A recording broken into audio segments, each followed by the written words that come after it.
सत्संगत। कई बार अक्सर ऐसा होता है कि एक इंसान जो है खुद ही जो है अपने दुखों का इतना प्रचार प्रसार करने में लग जाता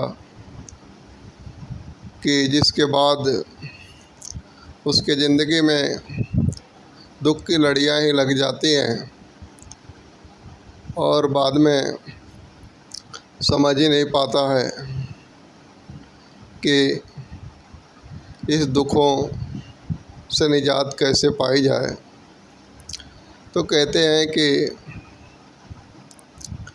एक कभी भी किसी को जो है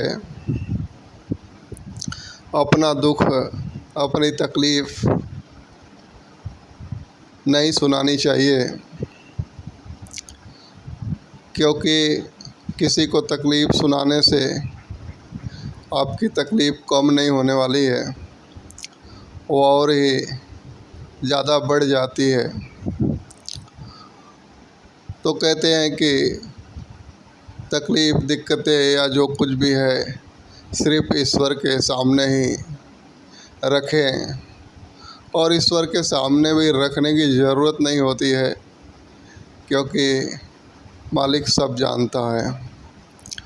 तो कहते हैं कि ये तकलीफ़ वाली बात तो जितना हो सके कि ना ही करें, सिर्फ़ शुक्राना करें मालिक का भी, कि मालिक ने जो दिया है उसका शुक्राना करें। तकलीफ़ें हैं उसका कोई गिला शिकवा ना करें।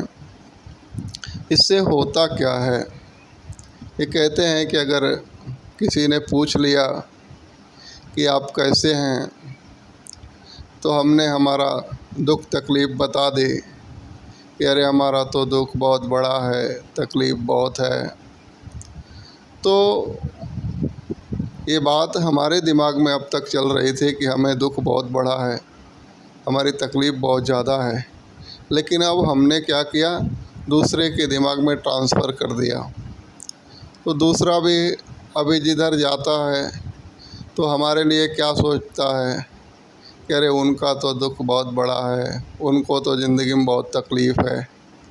और ऐसे ही करके वो किसी से मिलता है और हमारे बारे में बात चलती है तो वो दूसरे को भी बता देता है कि अरे उनको तो बहुत दुख बहुत तकलीफ़ है। फिर ऐसे ऐसे करके लाखों जन के दिमाग के अंदर हमारे लिए ये वाइब्रेशन क्रिएट हो जाती है कि उनको दुख बहुत है, उनको तकलीफ़ बहुत है। तो ऐसे करके एक हमने ऐसी नेगेटिव एनर्जी खड़ा कर दी कि लाखों लोगों के दिमाग में हमारे लिए ये बातें चल रही है कि उनको दुख बहुत है, तकलीफ़ बहुत है।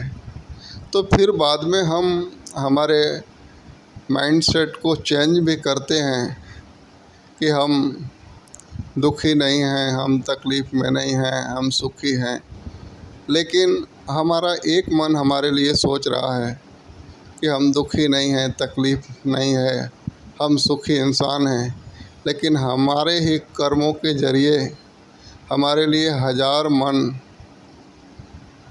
सोच रहा है, हज़ार लोगों के दिमाग में ये आ रहा है कि इनको तो बहुत दुख बढ़ा है, बहुत तकलीफ़ बढ़ी है।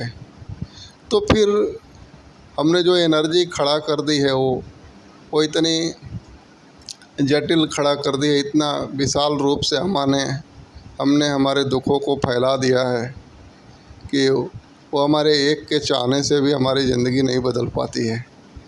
तो इसलिए कहते हैं कि हमने हमारे लिए एनर्जी कौन सी खड़ा की, ये देखने की ज़रूरत होती है। क्योंकि अगर हमने ही नेगेटिव एनर्जी फैला दी है तो फिर वो हमारे लिए ही नुकसानदायक होती है। इसीलिए कहते हैं कि कभी भी भूल करके भी ये गलती ना करें कि अपनी किसी को ये कहें कि मुझे तकलीफ़ है, मुझे दुख है। उसके बजाय आप ये कहिए कि मालिक के कृपा से मेरा जीवन बहुत ही शानदार है, बहुत बढ़िया है, मुझे कोई दिक्कत है ही नहीं। इतना सुख मालिक ने दिया है कि जिसका कोई हिसाब नहीं, दिन रात दे रहा है। तो इस तरह की अगर बातें करते हैं तो एक तो आपने मालिक का शुक्राना भी किया और दूसरी तरफ से आपने वो एनर्जी, वो वाइब्रेशन क्रिएट की जिससे आपके तरफ सुख आना ही आना हो जाएगा। क्योंकि फिर जो है क्या होगा कि जैसे आपने किसी को कह दिया कि मेरी ज़िंदगी बहुत ही मस्त है, बहुत ही बढ़िया चल रही है, ईश्वर की दया है मेरे ऊपर, एकदम खुशहाल हूँ।